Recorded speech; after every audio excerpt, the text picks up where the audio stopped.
అదే RTV app వార్తల్ని క్షణాల్లో చదివే అవకాశం ఉంటుంది. ఒక న్యూస్ పేపర్, ఒక టెలివిజన్ ఛానల్ మీ చేతుల్లో ఎప్పుడూ ఉంటాయి. ఇక్కడ రెండు అంశాలు, ఒకటి జమిలీ ఎన్నికలు, రెండవది P4 మన ఉగాది రోజు చంద్రబాబు నాయుడు గారు ఆవిష్కరించినటువంటి P4 విధానం. జమిలీ ఎన్నికలకు సంబంధించి నిన్న బీజేపీ జాతీయ అధ్యక్షులు నడ్డా గారు మరొక్కసారి వాళ్ళ నాయకులకు, శ్రేణులకు ఈ జమిలీ ఎన్నికల వలన వచ్చే లాభాల గురించి ప్రజలకు చెప్పండి అని చెప్పేసి నిన్న ఆయన ఉద్బోధించడం జరిగింది. కాంగ్రెస్ పార్టీ పరంగా జమిలీ ఎన్నికలను నిర్ద్వందంగా వ్యతిరేకిస్తూ ఉంది. ఇది ఒక పిచ్చి తుగ్లక్ చర్య, ఇది రాజ్యాంగ వ్యతిరేకం, ఇది సమాఖ్య స్ఫూర్తికి వ్యతిరేకం, ఇది అవినీతికి దారితీస్తుంది, ఇది నియంతృత్వానికి దారితీస్తుంది. అందువలన జమిలీ ఎన్నికల విధానాన్ని కాంగ్రెస్ పార్టీ నిర్ద్వందంగా వ్యతిరేకిస్తూ ఉంది. బీజేపీ తర్వాత వచ్చేసి బీజేపీ కానీ జమిలీ ఎన్నికలకు అనుకూలంగా ఉండే వాళ్ళు చెప్పే కారణాలు రెండు. ఒకటి,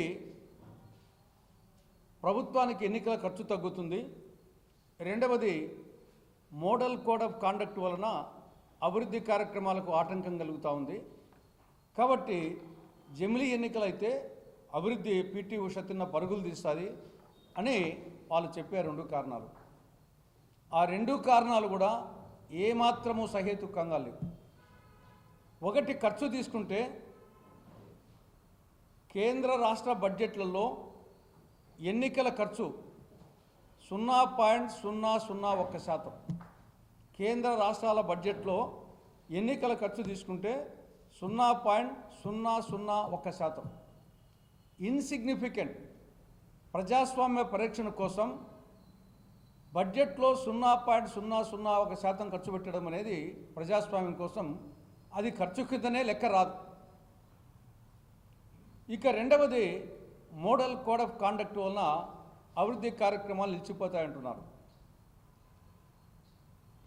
ఇది ఎలా ఉందంటే కొట్టంలో ఎలుక ఉందని కొట్టానికి అగ్గిపెట్టేట్టుంది. నిజంగా మోడల్ కోడ్ ఆఫ్ కాండక్ట్ వలన అభివృద్ధి కార్యక్రమాలు నిలిచిపోతూ ఉంటే ఆ డ్యూరేషన్ పరిధిని తగ్గించవచ్చు.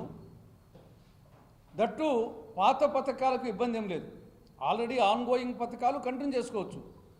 ఏదైనా కొత్త పథకాలు ప్రారంభించాలంటే దాని ఎన్నికల కమిషన్ పర్మిషన్ తీసుకోవాలి. అంతే తప్ప మోడల్ కోడ్ ఆఫ్ కాండక్ట్ వలన అభివృద్ధి కార్యక్రమాలు నిలిచిపోతుందని చెప్పడం అనేది ఇది ఏమాత్రం సమంజసం కాదు. ఇక ఈ యొక్క జమిలీ ఎన్నికలు అంటే ఏమి, దేశమంతా ఒకేసారి ఎన్నికలు, అటు ఎమ్మెల్యేకు, అటు ఎంపీకి, మామూలుగా అయితే స్థానిక సంస్థలకు పెట్టాలా, కానీ మళ్ళీ స్థానిక సంస్థలకేమో సెపరేట్గా పెడతారంట. ఇంకా వార్డు మెంబర్కు, సర్పంచ్కు, జెడ్పీటీసీకి, ఎంపీటీసీకి వీళ్ళందరికీ సెపరేట్ పెట్టినప్పుడు ఈ రెండు ఎమ్మెల్యే, ఎంపీ పెడతానే అది వచ్చేసి జమిలీ ఎన్నికలు అవుతుందా? అసలు ఒకే రాష్ట్రంలో ఒక్క ఎంపీ ఎన్నికలే ఒకే రోజు నిర్వహించలేకున్నారు. ఉత్తరప్రదేశ్లో 7 ఫేజ్లో ఎన్నికలు నిర్వహించారు. అంటే అమ్మకు అన్నం పెట్టని ప్రభుత్వుడు పిన్నమ్మకు బంగారు గాలు చేస్తున్నట్లు ఒక రాష్ట్రంలో ఒక ఎన్నికను ఒక ఫేజ్లో నిర్వహించలేని ప్రభుత్వం దేశమంతా కాశ్మీర్ నుండి కన్యాకుమారి వరకు, కటక్ నుండి అటక్ వరకు 28 రాష్ట్రాలు, 8 కేంద్రపాలిత ప్రాంతాల్లో ఒకే రోజు నిర్వహిస్తుందంట ఎమ్మెల్యే ఎన్నికలు, ఎంపీ ఎన్నికలు. కాబట్టి ఇది ఆచరణ సాధ్యం కాదు. ఇది చేయాలంటే 5 రాజ్యాంగ సవరణలు చేయాలి. రాజ్యాంగ సవరణలు చేయాలంటే లోక్సభలో, రాజ్యసభలో 2/3 మెజారిటీ రావాలి. అది లేదు. ప్రస్తుతం లోక్సభ తీసుకుంటే 543 సభ్యులకు టోటల్ ఉంటే దానికి 2/3 మెజారిటీ కావాలంటే 362 కావాలి. కానీ ఎన్డీఏకు ఉండేది 293, 69 లోక్సభ సభ్యులు షార్టేజ్ ఉంది. కాబట్టి అక్కడ 2/3 మెజారిటీ రాదు. రాజ్యసభలో 245కు గాను 164 మంది ఉన్నారు, 164 కావాలి, 121 మంది ఉన్నారు. కాబట్టి అక్కడ 43 షార్టేజ్. కాబట్టి ఇది అసాధ్యము, ఇది ఆచరణ సాధ్యం కాదు. ఇది పిచ్చి తుగ్లక్ నిర్ణయం.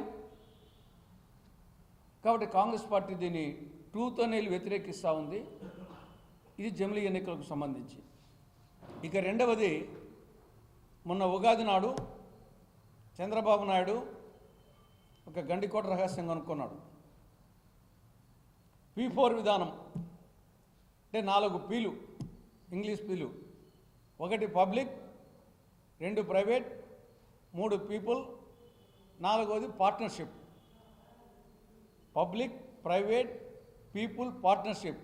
ఈ 4 పీలతో పేదరికం లేని సమాజాన్ని నిర్మిస్తానని చెప్పేసి మన ఉగాది రోజు ప్రారంభించడం జరిగింది. ఆల్రెడీ పేదరికం నిర్మూలన కోసం 1975లోనే ఆనాటి ప్రధానమంత్రి స్వర్గీయ శ్రీమతి ఇందిరాగాంధీ గారు 20 సూత్రాల కార్యక్రమం పెట్టిందే దీనికోసం 1975లో. పర్యవసానంగా దాదాపు 65-70% బిలో పావర్టీ లైన్ నుండి దాదాపు 10% తగ్గింది దారిద్ర్యం. దాన్ని సమర్థవంతంగా నిర్వహిస్తే చాలు, కానీ దాన్ని గాలికి వదిలేశారు. ఇక రెండవది, ఆల్రెడీ కార్పొరేట్ సోషల్ రెస్పాన్సిబిలిటీ అనే ఒక స్కీమ్ ఉంది. అంటే పారిశ్రామికవేత్తలు కానీ కార్పొరేట్ శక్తులు కానీ వాళ్ళ యొక్క టర్నోవర్లో, వాళ్ళ ఆదాయంలో 2% సమాజం కోసం ఖర్చు పెట్టాలని. మరిన్ని వీడియోస్ కోసం ఛానల్ ని సబ్స్క్రైబ్ చేయండి. లేటెస్ట్ అప్డేట్స్ కోసం వాట్సాప్ ఛానల్ ని ఫాలో చేయండి.